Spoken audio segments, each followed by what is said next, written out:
গভীর রাত, বিছানায় হেলান দিয়ে একা একা রুমের মধ্যে মোবাইল স্ক্রিনে মায়ের ছবির দিকে তাকিয়ে আছে। আর দু চোখ বেয়ে টপ টপ করে পানি গড়িয়ে পড়ে আমার বুকটা ভিজিয়ে দিচ্ছে, কারণ দুদিন আগে আমার মা মারা গেছে। আমার বুকের ভেতরটা একেবারেই ফেটে যাচ্ছে। কেন জানি না ইচ্ছে করছে মায়ের কাছে চলে যায়, কিন্তু সেটা আমি পারবো না। আমি চলে গেলে বাবা খুব একা হয়ে পড়বে। আমি শুধু মাকে একটা প্রশ্ন করতে চাই, কেন তিনি আমাকে ছেড়ে চলে গেলেন? মা কি একবারও ভাবলো না তাকে ছাড়া আমি কিভাবে বাঁচবো? এমন সময় দরজা খোলার আওয়াজ পেলাম। সামনে তাকাতেই দেখতে পেলাম বাবা আমার দিকে তাকিয়ে আছে। আমি বাবার দিকে তাকাতেই তাড়াতাড়ি করে চোখের পানি মুছে ফেলে জিজ্ঞাসা করলাম, বাবা কিছু বলবে?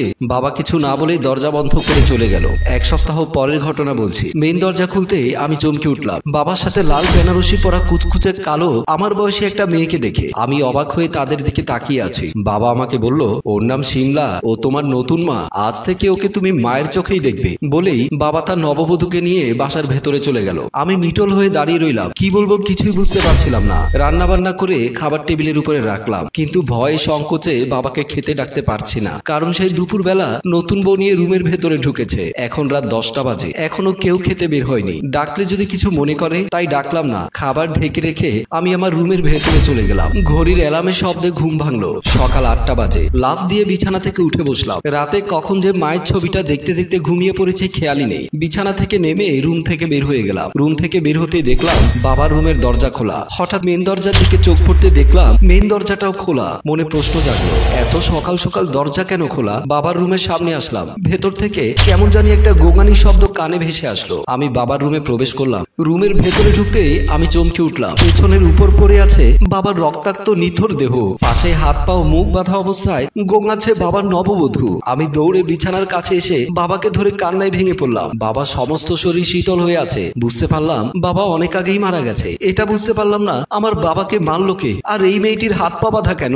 আমি মেয়েটির হাত পা ও মুখ খুলে দিলাম। মেয়েটি কান্না করতে করতে প্যাপে শব্দ করছে। হাতের ইশারায় আমাকে কি যেন বোঝানোর চেষ্টা করছে। আমি বুঝতে পারলাম মেয়েটি বোবা। আমিও হাতের ইশারায় মেয়েটিকে বলতে চেষ্টা করলাম, বাবাকে মেরেছে কে, আর আপনারা হাত পা বাঁধা কেন? আমি হয়তো আমার ভাষায় মেয়েটিকে বুঝাতে পারলাম না, কিন্তু মেয়েটির কান্না দেখে বুঝতে পারলাম মেয়েটি খুব ভয়ে আতঙ্কের মধ্যে আছে। সে বাবার খুনিকে দেখেছে, কিন্তু আমি কিভাবে জানতে পারবো বাবার খুনিকে? মেয়েটি তো কথা বলতে পারে না। আমি দৌড়ে রুম থেকে বের হয়ে গেলাম। আমার বেডরুমে এসে ড্রেসিং টেবিলের সামনে থেকে আমার মোবাইলটা হাতে নিলাম। তাড়াহুড়ো করে সেফ নাম্বার থেকে থানার নাম্বার বের করে থানায় ফোন দিলাম। সবকিছু খুলে বললাম। কলটা কেটে দিয়ে দৌড়ে আবার বাবার রুমে চলে আসলাম। কিছু সময়ের মধ্যে পুলিশ আমাদের বাসায় প্রবেশ করলো। বাবার লাশ ময়না তদন্তের জন্য পাঠিয়ে দেওয়া হলো। পুলিশ মেয়েটির কাছে অনেক কিছুই জিজ্ঞাসা করলো, কিন্তু আমি তাদের কথা কিছুই বুঝতে পারলাম না। পুলিশ অফিসার মেয়েটির সাথে কথা বলে কিছু সময় পর আমাকে বলল, কি বুঝলেন? কিছু বুঝতে পেরেছেন? আসলে আমি ওনার ভাষা বুঝি না। আমার বাবাকে কে খুন করেছে? এই বোবা মেয়েটির কথাই বুঝলাম কাল ভোর রাতের দিকে একটা চোর আপনাদের বাসায় ঢুকেছিল। আপনার বাবা চোরকে পাকড়াও করে চোরকে ধরেও ফেলে। চোরের সাথে ধস্তাধস্তির এক পর্যায়ে চোরের হাতের ছুরির আঘাতে আপনার বাবা গুরুতর আহত হয়, লুটিয়ে পড়ে বিছানার উপরে। তারপর নাকি চোর এই মেয়েটিকে হাত পা মুখ বেঁধে রেখে চোর পালিয়ে যায় এবং আপনার বাসায় কিছু মূল্যবান স্বর্ণালঙ্কার টাকা নিয়ে গেছে। অফিসার, আমার কাছে বিষয়টা বিশ্বাসযোগ্য মনে হচ্ছে না, কারণ ভোর রাতের দিকে আমি ঘুমিয়েছি আর দরজা লক করাই ছিল। চোর কিভাবে বাসার মধ্যে প্রবেশ করলো? ধস্তাধস্তি চেঁচামেচি যদি হতো তাহলে আমি চিৎকারের শব্দ অবশ্যই পেতাম। বিষয়টা আমার কাছেও সন্দেহজনক মনে হয়। আচ্ছা, এই মেয়েটির গায়ে এখনো বেনারসি শাড়ি। আপনি বললেন এই মেয়েটিকে আপনার বাবা গতকাল বিয়ে করে নিয়ে এসেছে। হ্যাঁ, গতকাল বাবা আমার সাথে পরিচয় করিয়ে দিয়েছিল। এই মেয়েটিকে নাকি সে বিয়ে করেছে। এর বেশি কিছু আমি জানি না। কোথা থেকে বিয়ে করেছে, এই মেয়েটির নাম কি আমি জানি না। এই মেয়েটা তো কথাই বলতে পারে না। তদন্ত করতে বেগ পেতে হবে। আচ্ছা, আমরা চলে যাচ্ছি। কোনো সমস্যা হলে আমাকে ফোন দেবেন। ময়না তদন্তের রিপোর্ট হাতে পেলেই খুনি যেই হোক না কেন তাকে শনাক্ত করা সম্ভব হবে। পুলিশ অফিসার চলে গেল। মেয়েটিকে ইশারায় বললাম ফ্রেশ হয়ে নিতে।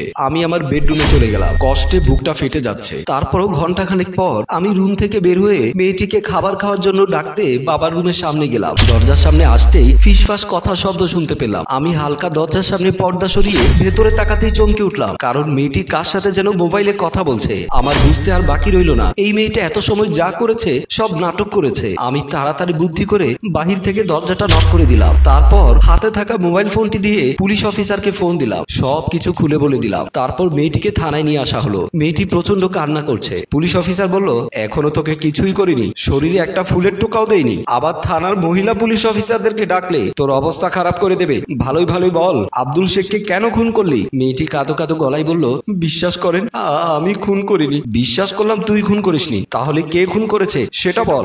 আমি জানি না, কিন্তু আমি জানি কে খুন করেছে, শুনবি? পুলিশ অফিসার মুখে এমন কথা শুনে আমি চমকে উঠলাম। আমি জানতে চাইলাম, অফিসার কে খুন করেছে আমার বাবাকে? ওর স্বামী আপনার বাবাকে খুন করেছে। আমি অফিসারের কথা শুনে আরো বেশি অবাক হলাম। অবাক হওয়ার কিছু নেই, ওর স্বামীকে আমরা নওগাঁ থেকে গ্রেফতার করেছি। আপনার দেয়া বিবরণের তথ্য মতে আপনার বাসা থেকে যে পরিমাণ স্বর্ণালঙ্কার ও টাকা চুরি হয়েছে তা ওর স্বামী রফিকের কাছে পাওয়া গেছে। এবার নিপা, তুই সত্যি করে বলতো, কেন আব্দুল শেখকে তুই বিয়ে করলি, আবার তাকে তুই আর তোর স্বামী সহ খুন করলি? নিপা কান্না করতে করতে বলল, স্যার আমি আর আমার স্বামী এরকম বয়স্ক লোকদের টার্গেট করি যাদের বউ নেই। তারপর আমার স্বামী আমার ভাই সাজে, আমাকে এই বড় লোকদের কাছে বিয়ে দেয়। তারপর তাদের বাসায় ঢুকে মূল্যবান জিনিসপত্র নিয়ে আমরা পালিয়ে যাই। বুঝলাম তোরা একটা চক্র, এটা বুঝিয়ে বল। আব্দুল শেখকে মারলি কেন?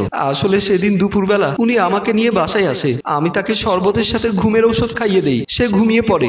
আমিও একটু রেস্ট নিচ্ছিলাম। সন্ধ্যার পর আমি আস্তে আস্তে রুম থেকে বের হয়ে মেন দরজা খুলে দেই। আমার স্বামী রফিক বাসার ভেতরে প্রবেশ করে, তাকে নিয়ে বেডরুমের ভেতরে চলে যায়। বেডরুমের ভেতরে ঢুকে রফিক আমাকে জড়িয়ে ধরে, আমার কপালে চুমু খেয়ে বলে, ওই বুড়া কিছু করে নাই তো? আমি হাসতে হাসতে বলি, আমি শুধু তোমারই আছি। ওই বুড়াকে ঘুমের ওষুধ খাইয়ে ঘুম পাড়িয়ে রেখেছিলাম। রফিক যেন হাফ ছেড়ে বাঁচলো। তত সময় আব্দুল শেখের ঘুম ভেঙে গেছে। ঘুম থেকে উঠে আমার সাথে রফিককে হাসাহাসি জড়াজড়ি করতে দেখে হুঙ্কার ছেড়ে বলল, তাহলে তোরা ভাই বোন না? আমার সাথে তোরা নাটক করলি কেন? আমরা দুজনে চমকে উঠলাম। রফিক বলল, আমরা এইভাবে নাটক করে টাকা ইনকাম করি, এখন আপনি আমাদের 10 লক্ষ টাকা দিন। কথাটা শোনা মাত্র আব্দুল শেখ হাত বাড়িয়ে রফিকের গালে কষে চর বসিয়ে দিল আর উত্তেজিত হয়ে বলল, টাকা কি তোর বাপে ইনকাম করে রেখেছে? তোদের মতো চিটার বাটপারকে আমি পুলিশে দেব। বলেই পকেট থেকে হাত দিয়ে মোবাইল বের করবে। এমন সময় হিতাহিত জ্ঞান শূন্য রফিক পকেট থেকে একটা ছুরি বের করে আব্দুল শেখের পেট বরাবর কয়েকটা আঘাত করতে লাগলো। মুহূর্তের মধ্যে আব্দুল শেখ লুটিয়ে পড়লো বিছানার উপরে। আমি বাধা দিলাম,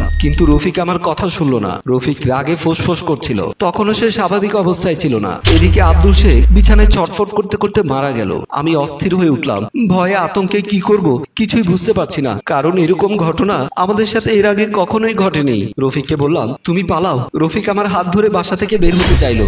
আমি যাব না, দুজন যদি একসাথে যায় তাহলে সন্দেহ চোখে পড়বো, তার চেয়ে তুমি চলে যাও। আমি যেভাবে হোক বাঁচার উপায় বের করে নেব, তুমি শুধু আমার হাত মুখ বেঁধে রেখে যাও আর বাসার কিছু স্বর্ণালঙ্কার ও টাকা নিয়ে চলে যাও। তারপর রফিক আমার কথা মতো আমার হাত পা মুখ বেঁধে রেখে চলে গেল। তারপরের ঘটনা তো আপনারা সবাই জানেন, কিন্তু তোরা তো জানিস না, তোদের জন্য ফাঁসির দড়ি অপেক্ষা করছে। নিপা হাউমাউ করে কান্না করতে লাগলো। আমি নির্বাক হয়ে বসে পড়লাম থানার চেয়ারে। ভাবতে লাগলাম, মানুষ কত নিষ্ঠুর হয়, শুধু অর্থের জন্য একজনের বউকে অন্যজনের কাছে বিয়ে দেয়, তারপর আবার অর্থ আত্মসাতের লোভে নতুন নতুন নাটক সাজায়। আর সেই নাটকবাজদের ধোকায় পড়ে আমার বাবাও আমাকে ছেড়ে চলে গেল মায়ের মতো। 3 দিন আগে মাকে হারিয়েছিলাম, 3 দিন পরে বাবাকে হারালাম। পৃথিবীতে আমার আপন বলতে আর কেউ থাকলো না। পুলিশ অফিসার বলল, কি ভাবছেন? আমি জানি আপনার মা মরে গেছে মাত্র 3 দিন আগে, আপনার বাবাও মারা গেল, আপনার আপনজন বলতে কেউ নেই। কিন্তু এই অমানুষগুলো হয়তো জানে না, ওরা আপনাকে চিরতরে এতিম করে দিয়েছে। এটা যদি ওরা বুঝতে পারতো তাহলে সামান্য অর্থের জন্য হিতাহিত জ্ঞান শূন্য হয়ে